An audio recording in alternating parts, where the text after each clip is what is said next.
all in Vegas, where I go to every single poker room in Las Vegas and I vlog a session. Tonight we're at the Encore Wynn, and while I've never actually played poker here, this is one of my most favorite casinos on the Strip. It's so beautiful inside and all fancy and stuff, and it makes you want to like spend some money, you know? Money that you don't have. Nah, but I don't even have a player's card, so I'm gonna go find that out. I'm gonna walk inside, find a player's card, sign up, get that.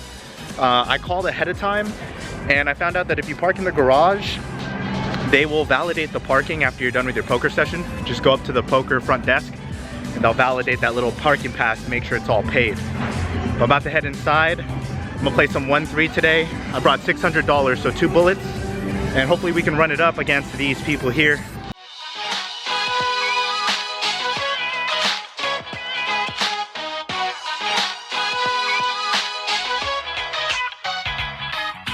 I got my card.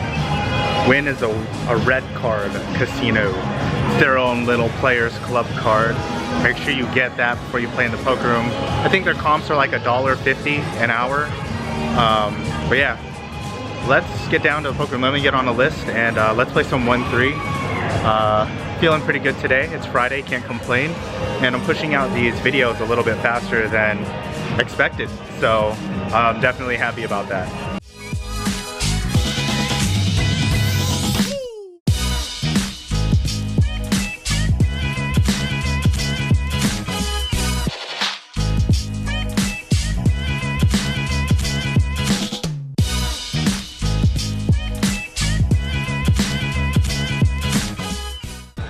Alright guys, let's do this mid-session update. Sitting at the sports book right now, and you guys probably just saw, well, I'll show you here what happened. All in. All in and a call. Alright, so I recorded this whole thing at the casino, and I was reviewing the footage and I realized that there's too many mistakes, so I'm just gonna redo it now. So let's get to it. There are 5 limps ahead of us. We're playing 9-handed. I'm in the small blind. I have about $260 in front of me, and we look down at pocket queens. So I decided to make a raise to $26. Now in other videos, you guys have left me comments saying that my pre-flop raise sizing was too big. In this particular case, the more limpers, the bigger my pre-flop opening range sizing would be. Since the standard raise at this table was $20, $26 is not that much more. So I could have probably even sized up higher, but I decided to go for $26. The big blind in the hand is actually the villain. He never folded any hand since he sat down. He bought in for 500 bucks. He was getting into every single pot, rebetting flops a lot, and just basically playing huge pots and wasn't scared of calling off super light. So he decides to cut out a raise to $60, so he 3-bets to $60 and it folds around to me. At this point, I have a decision between calling or 4-betting and never folding. After I look at the hand and how I played it, I probably would tend to like to 4-bet in this particular spot. Playing pocket queens out of position against certain flop textures isn't as optimal, and I'll be able to take the option away from him if I 4-bet and never fold. But I decided to just call, keep his 3-bet range super wide, because if I were to 4-bet, then that typically narrows his range, right? So I think he's capable of 3-betting suited gap connectors, ace-x type of hands. He definitely has the capability of 3-betting, so I want to keep those in his range. Flop comes 9-4 deuce rainbow, and this is a particularly good flop for pocket queens. Since he was 3-betting, I want him to possibly continue aggression. I decided to check, and he cuts out a bet for $100. At this point, I'm never folding. I probably, at minimum, have to call. There's 2 options. I can either call or raise. If I raise, get it in, we just get to run out the cards. He could probably be calling me off with like ace-king, possibly. Of course, he's calling pocket 10s, pocket jacks, pocket kings, pocket aces, those types of hands. He bets out 100 bucks. I decide to just call. I'm calling only because I was thinking that on certain turn cards, I can either check and get it in, or check raise on the turn, or actually take the lead and bet out on certain turn cards.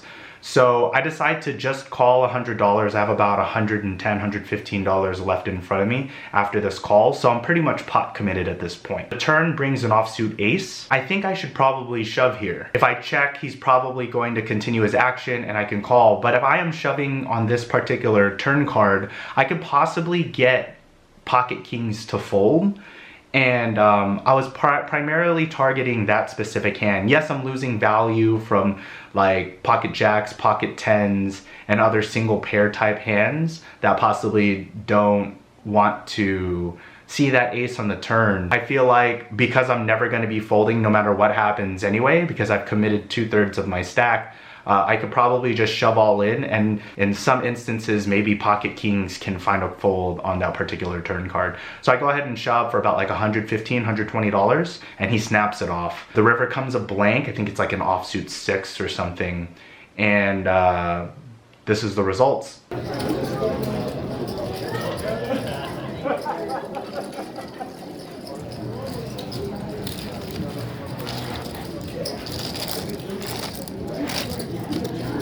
So I flip over pocket queens, and he flips over 9-4 offsuit and takes it down with 2 pair, a flop 2 pair.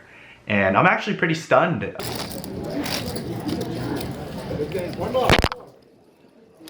Thank you. He plays above the rim. You're the only guy at this table that plays above the rim. You see what he did, right? 9-4. We can't do that because we don't play above the rim like he does. I don't see what he did. Big blind special. That's what it looked like. No, 4-9. He re-raised before the flop. Re-raised. Woo! That's above the rim. That is above Yeah. the rim. Wow. All right, back at the sports book, sitting, wrapped it up. Let me see how long I played the session for. 2.5 hours. Unfortunately, after we reloaded, not a lot of things, not a lot of hands for the second. Not a lot of hands at all today, actually. Lost about like, I think like 60, 70 bucks. I had pocket sixes. I raised pre-flopped. I picked up an open ender and I bricked out on the river. I missed with ace king in a multi-way pot. Ace king suited in a multi-way pot. I like to play ace king suited and like ace queen suited depending on the action prior to it. In this particular ace king, I was in a late position and there was an under the gun raise to 20 and another call. So I decided to go ahead and keep their ranges wide instead of 3-betting that to isolate, because I'd rather play suited ace king multi-way rather than heads up. But I missed that hand. And that's it. So we were actually in the game for 600 bucks. We cashed out 160. So that's a loss of $440. And that's all right. Took a little bit of hit in the bankroll. We're a little bit under what we started with. But yeah, sometimes that cooler, or not really cooler, that me getting owned by 9-5 really hurt to do in the early part of the session. But all in all, I actually like playing here. The players are really good. You can really tell who are regulars and who aren't, and you can adjust your play accordingly. A little bit frustrated with how the session went, but that's okay. You know, short session. I wanted to play a little bit more poker, but probably play a little when I get home, play some online, or pass by the Santa Fe before I head home. But I don't know, I'll figure out what I'm gonna do. As always, if you like what you see, hit the subscribe button below. Thumbs up if you like the video. Give me a couple comments. Short video, sorry. But yeah, that's just sometimes that's just the way it is. It's poker, the roller coaster ride, up and down, up and down. Hopefully we're gonna trend up. In the meantime, I'm still working on my game. I'm still studying in my off hours, and we'll get better. It's okay. I'll catch you guys in the next video. Peace.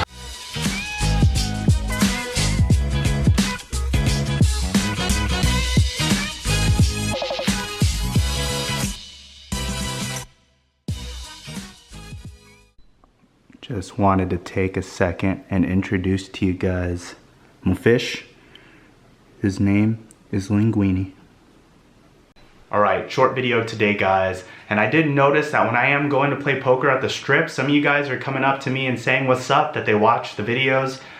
please stop me. If I'm not in the middle of a hand, just say what's up to me, introduce yourself. I love meeting you guys. Thank you so much. And also on Instagram, you guys have been messaging me talking about certain poker stuff, poker hands, and I encourage it a lot. I really want to develop my social aspect in poker by talking with you guys and sharing some hand histories, and I want to get some of your thoughts on some hands that are played and so on and so forth. Send me a private message and I'll respond. Thank you so much for all the support. I'm reaching 1,000 subscribers slowly but surely. I'm gonna keep on pushing out these videos, and I wanna do something special for my 1,000 subscribers. So I'll think about what I'm gonna do by then. But until then, I'm gonna keep pushing it out, and thank you so much again for the support.